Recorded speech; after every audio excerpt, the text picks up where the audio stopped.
नमस्कार. आपला महाराष्ट्र या कार्यक्रमात मी स्वप्नील हांदे तुमचं मनापासून स्वागत करतोय.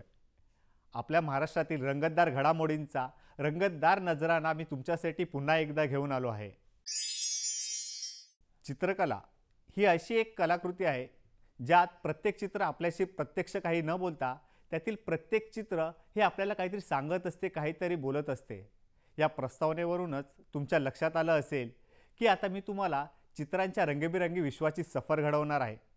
नुकत्याच मुंबईतील चित्रकारांनी माणगाव तालुक्यातील पानोसे गावातील काळ नदीचे सौंदर्य, त्याचबरोबर तेथील आदिवासी पाड्यातील गावकऱ्यांची व्यक्तिचित्र कॅनव्हासवरती सुंदरपणे रेखाटले आहे. चला तर आपण ह्या चित्रविश्वाची सफर करूया.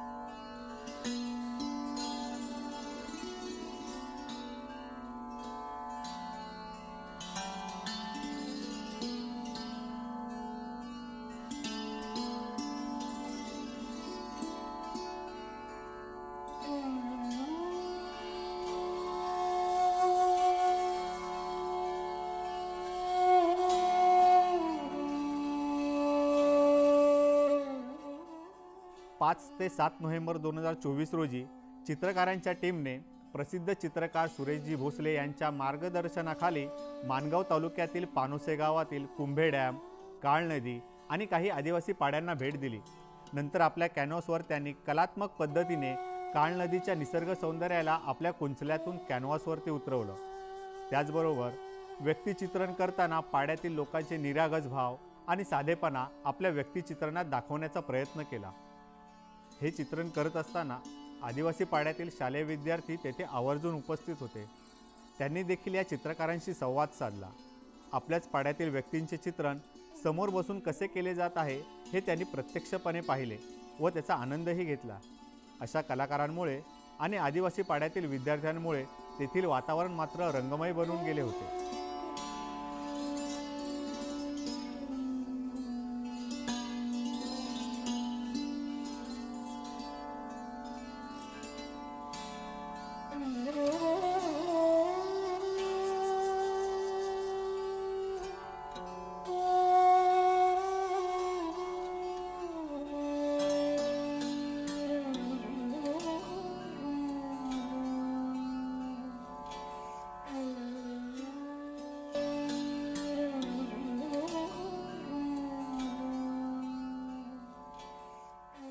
जेव्हा आम्ही 2-3 दिवसासाठी इथे येतो तेव्हा आम्ही पूर्णपणे कलेच्या विचारांमध्ये असतो आणि त्याचबरोबर सरांच्या मार्गदर्शनामुळे जी एक ऊर्जा निर्माण होते, त्या ऊर्जेतनं जी चित्रनिर्मिती होते त्यात एक वेगळीच मजा असते किंवा तो एक वेगळाच अनुभव आहे आमच्यासाठी. तो यहाँ पर आके और यहाँ के जो गांव के लोग हैं उनके साथ हमने जैसे बातचीत की तो उनके साथ जो कनेक्शन बनता है तो उससे हम लोग को काफ़ी हमारी पेंटिंग्स के लिए नए नए आइडियाज़ और सब्जेक्ट्स मिलते हैं.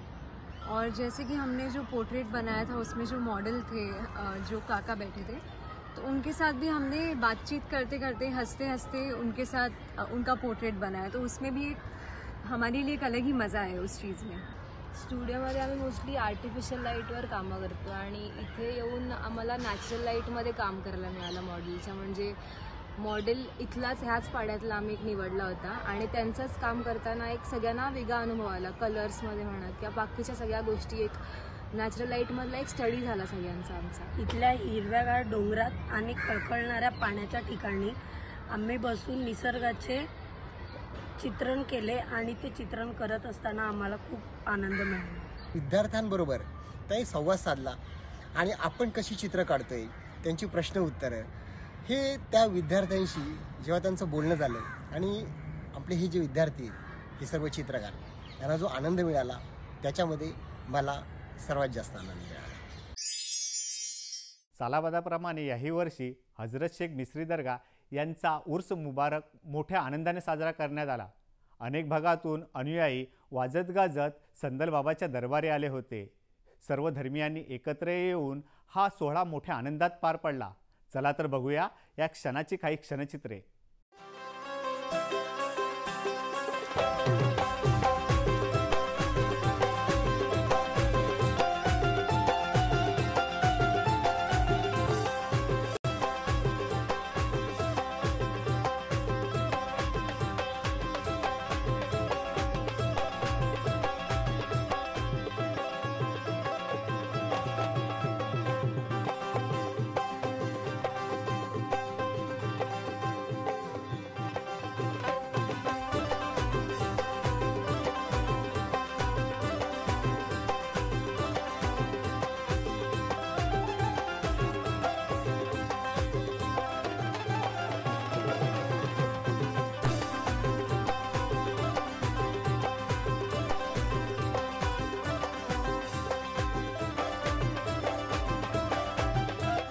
सात सौ 88वां साल हम मना।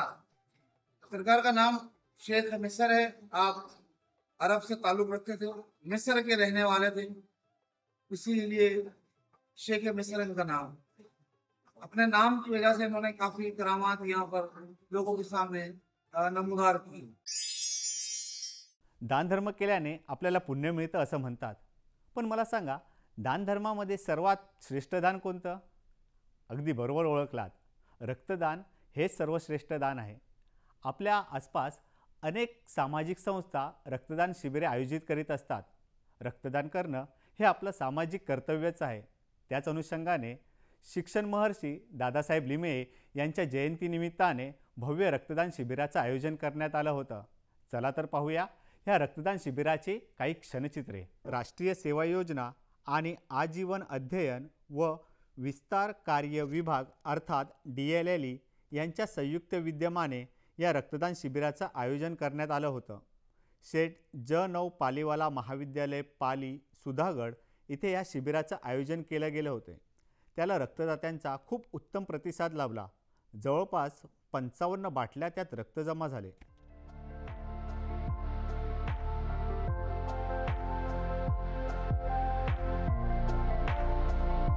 या रक्तदान शिबिराच्या संपूर्ण कार्यक्रमाचे आयोजन आणि अध्यक्षपदाची जबाबदारी शेठ ज9 पालीवाला महाविद्यालयाचे प्राचार्य माननीय डॉक्टर सुधाकर लहूपंचांग यांनी सांभाळली. या कार्यक्रमाला शिक्षक, शिक्षकेतर कर्मचारी आणि विद्यार्थी मोठ्या संख्येने उपस्थित होते. शिक्षकांनी देखील मोठ्या प्रमाणात रक्तदान केले. हे या उपक्रमाचे 17वे वर्ष होते.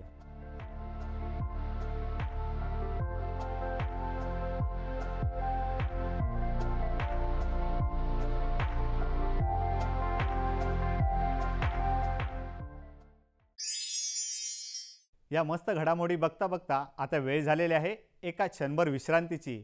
पण कुठेही जाऊ नका, पाहत रहा आपला महाराष्ट्र.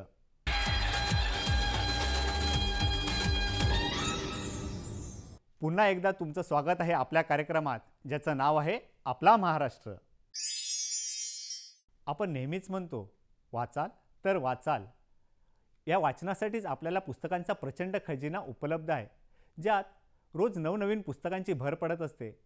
चाणक्य प्रेक्षकांच्या लगेच लक्षात आलं असेल की मी आता तुम्हाला घेऊन जाणार आहे दादर माटुंगा सांस्कृतिक केंद्र येथे संपन्न झालेल्या साहित्य कला महोत्सवात. चला तर क्षणाचाही विलंब न करता आपण पाहूया या सांस्कृतिक कार्यक्रमाची काही क्षणचित्रे.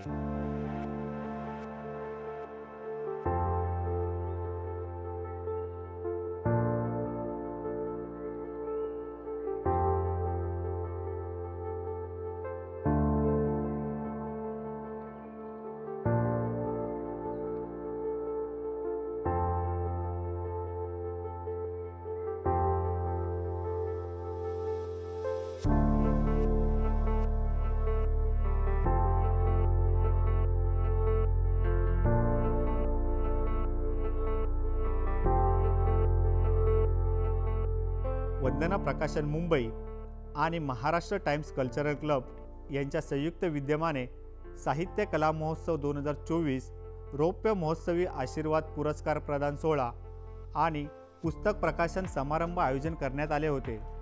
माजी संसद सदस्य आणि मुंबई विद्यापीठाचे माजी कुलगुरू डॉक्टर भालचंद्र मुनगेकर या सोहळ्याच्या अध्यक्षस्थानी होते. या सोहळ्याला प्रमुख पाहुणे म्हणून प्रसिद्ध साहित्यिक आणि 97व्या अखिल भारतीय मराठी साहित्य संमेलनाचे अध्यक्ष डॉक्टर रवींद्र शोभणे उपस्थित होते।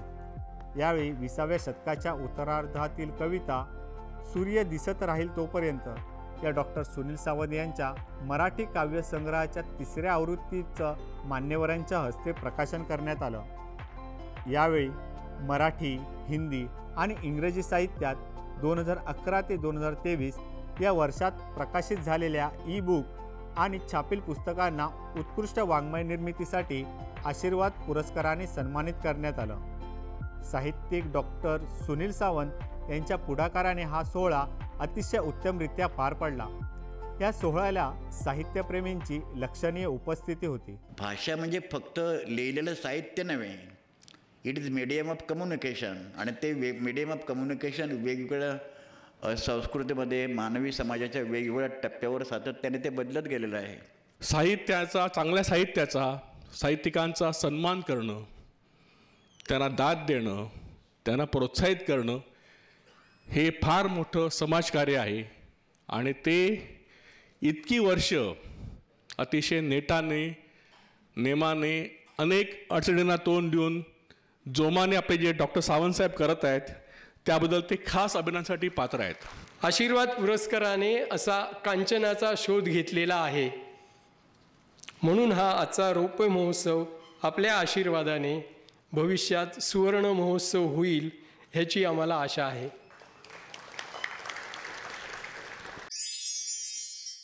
नागालँड आणि आसाम या राज्यांचा स्थापना दिवस 1 डिसेंबर 2024 रोजी राजभवन येथे साजरा झाला। एक भारत श्रेष्ठ भारत या उपक्रमाअंतर्गत या सोहळ्याचं आयोजन करण्यात आले होते। महामहिम राज्यपाल श्री CP राधाकृष्णन यांच्या उपस्थितीत हा सोहळा पार पडला। चला तर या सोहळ्याची क्षणचित्रे पाहूया।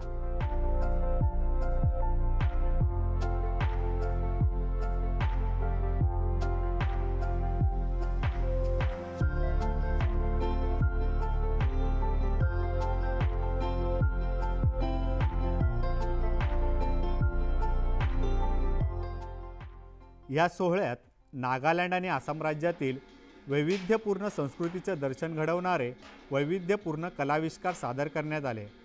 ईश्वरपुरम या संस्थेतील नागालँड आणि अरुणाचल प्रदेशच्या विद्यार्थ्यांनी प्रसिद्ध बांबू नृत्य सादर केले, तर SNDT विद्यापीठाच्या विद्यार्थिनींनी संथाली नृत्य आणि आसाम लोकगीत सादर केले।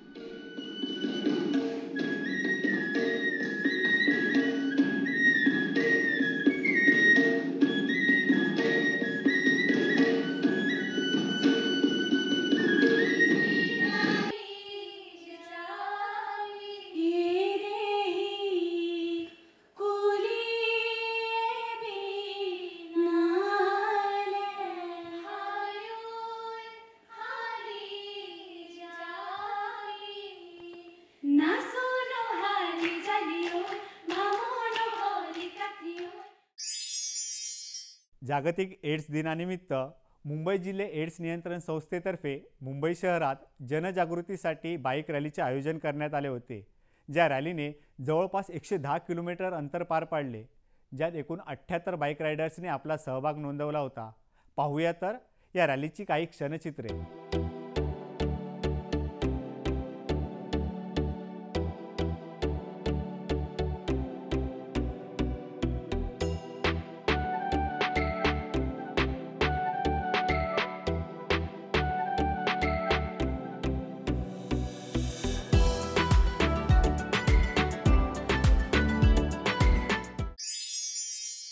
जागतिक एड्स दिन 2024च्या अनुषंगाने टेक द राईट पाथ, मार्ग हक्काचा, मार्ग सन्मानाचा या अनुषंगाने अनेक राज्यस्तरीय कार्यक्रमाचे आयोजन करण्यात आले होते। महाराष्ट्र शासनाचे आरोग्य विभाग आणि महाराष्ट्र राज्य एड्स नियंत्रण संस्थेतर्फे मुंबई येथील यशवंतराव चव्हाण सेंटरमध्ये या कार्यक्रमाचे आयोजन करण्यात आले होते। चला तर पाहूया या कार्यक्रमाची काही क्षणचित्रे। या कार्यक्रमाची सुरुवात मान्यवरांच्या हस्ते दीपप्रज्वलनाने झाली।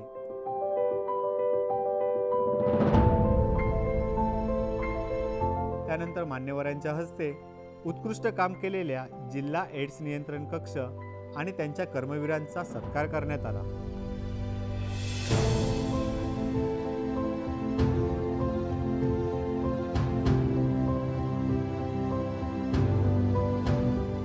त्यानंतर उपस्थित मान्यवरांनी आपलं मनोगत व्यक्त केलं. आम्ही आमच्या पद्धतीने काही असंच लोकांचं मनोरंजन करतो, त्याबरोबर लोकांना माहिती पण देतो, त्यांना जागरूक पण करतो. ज्यांनी ज्यांनी मनोगतं सांगितली तेव्हा त्यांच्याकडे बघून मला वाटलं खरंच हे किती बरोबर आहे आणि त्याच्यापेक्षा तुमचं नाटक फार मोठं आहे, त्याच्यासाठी तुम्हाला सलाम. आणि सगळ्या तुम्ही जे जे करताय त्याला त्या गोष्टीला सुद्धा माझ्याकडून सलाम, तुम्हाला अभिवादन करतो. हे असं छान काम आहे, हे पुढे तसंच चालू ठेवा. जागतिक एड्स दिनानिमित्त आपल्याला जे घोषवाक्य मिळालेलं आहे ते म्हणजे PL-HIV जे लोक आहेत त्यांना त्यांच्या हक्कांचं रक्षण आणि सन्मानजनक जीवन. जर आपण सर्व PL-HIV आता पहिल्यांदा आपण तर त्यांचं रूपांतर एड्समध्ये होण्यापासून आता प्रतिबंध केलेला आहे. अतिशय इफेक्टिव्ह अशी अँटीरिट्रोव्हायरल ट्रीटमेंट आपल्याकडे उपलब्ध आहे आणि त्यामुळं HIV पॉझिटिव्हिटीचं रूपांतर आपण फुल ब्लोन एड्समध्ये तर होऊ देतच नाही, परंतु PL-HIV बांधवांना, भगिनींना जर त्यांच्या हक्कांचं रक्षण झालं आणि त्यांना सन्मानजनक जीवन प्रदान करण्यामध्ये हा समाज जर यशस्वी झाला तर तो मानवजातीचा HIV-वरती निर्णायक विजय ठरणार आहे. मग सांस्कृतिक कार्यक्रम सादर झाले, त्यात प्रामुख्याने म्युझिकल वेस्ट बँडचे सादरीकरण आणि लोककला पथकाचं सादरीकरण अतिशय उत्कृष्ट होतं.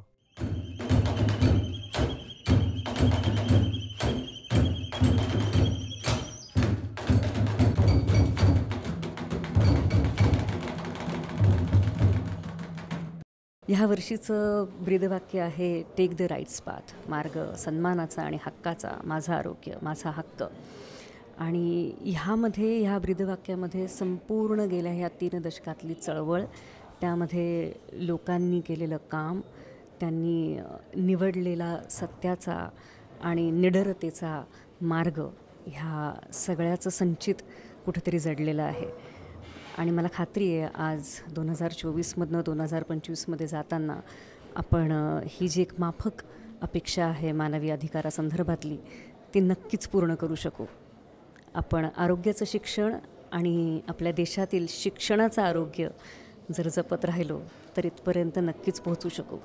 इथे मला एकच संदेश द्यायचा आहे की सर्व HIV सह जगणाऱ्या व्यक्तींना आपल्याला एक मानसिक आधार देण्याची गरज आहे आणि सर्व प्रकारे त्यांना सेवा सुविधा उपलब्ध करून देऊन त्यांचे जे काही तक्रार असतील त्या तक्रारींचं निवारण करण्यासाठी शासन प्रयत्नशील आहे. माझी टीम सर्व महाराष्ट्र नियंत्रण संस्थेमार्फत आणि जिल्हास्तरीय टीम त्यामध्ये काम करत आहे.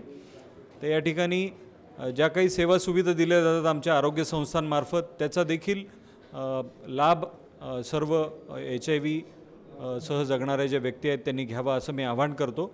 आणि अधिकची माहिती या ठिकाणी कोणाला लागत असेल तर त्यांनी 1097 हा क्रमांक लक्षात ठेवावा. त्या क्रमांकावर आपण संपर्क साधल्यास आपल्याला अतिरिक्त माहिती या आजाराबद्दल, या कार्यक्रमाबद्दल मिळू शकते. हे आनंददायी क्षण संपूच नये असं वाटतंय ना, पण आता वेळ झालेली आहे एका विश्रांतीची. पण हो, कुठेही जाऊ नका, पाहत रहा आपला महाराष्ट्र.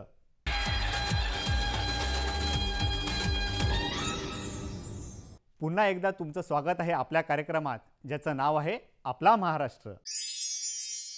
आपल्या भारत देशाचं लष्करी सामर्थ्य फार मोठं आहे आणि या लष्करी सामर्थ्याचा महत्त्वाचा भाग म्हणजे नौदल.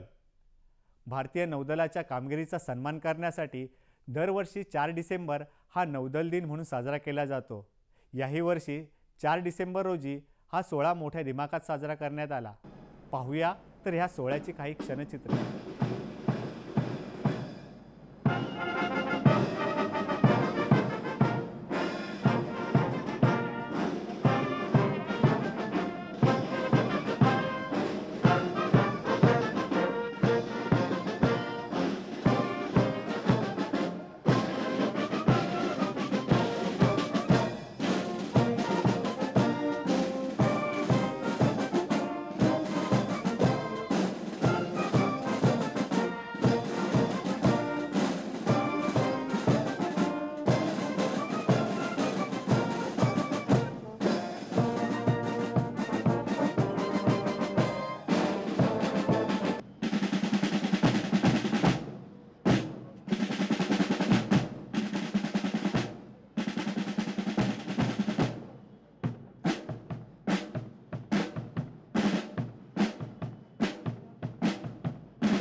1971च्या भारत पाकिस्तान युद्धात भारतीय नौदलाने पाकिस्तानी नौदलाचा पराभव करून PNS खैबरसह 4 पाकिस्तानी जहाजं बुडवली होती. या युद्धातील भारतीय नौदलाच्या निर्णायक भूमिकेचं स्मरण करण्यासाठी 4 डिसेंबर हा दिवस नौदल दिन म्हणून साजरा केला जातो. या दिवशी 1971च्या युद्धात शहीद झालेल्यांचंही स्मरण केलं जातं. नौदल दिनाच्या दिवशी भारतीय नौदलाच्या युद्धनौका आणि विमानांची चित्तथरारक प्रात्यक्षिकं नागरिकांना बघायला मिळाली. ही प्रात्यक्षिक पाहताना आपल्या भारतीय नौदलाचा प्रत्येकाला अभिमान वाटतो आणि भारतीय नौदल किती शक्तिशाली आहे याचीही आपल्याला जाणीव होते.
आपला महाराष्ट्राचा प्रत्येक भाग हा तुमच्यासाठी वैविध्यपूर्ण घडामोडी घेऊन येत असतो, जो पाहताना तुम्हाला नक्कीच आनंद मिळत असेल. आता हा आनंद तुम्हाला मिळेल आपला महाराष्ट्राच्या पुढील भागात. आपला महाराष्ट्र या कार्यक्रमाबद्दल तुम्ही दिलेल्या ईमेल ID वरती संपर्क करू शकता. आता मात्र मला ह्या कार्यक्रमाची सांगता करण्याची अनुमती द्यावी. नमस्कार.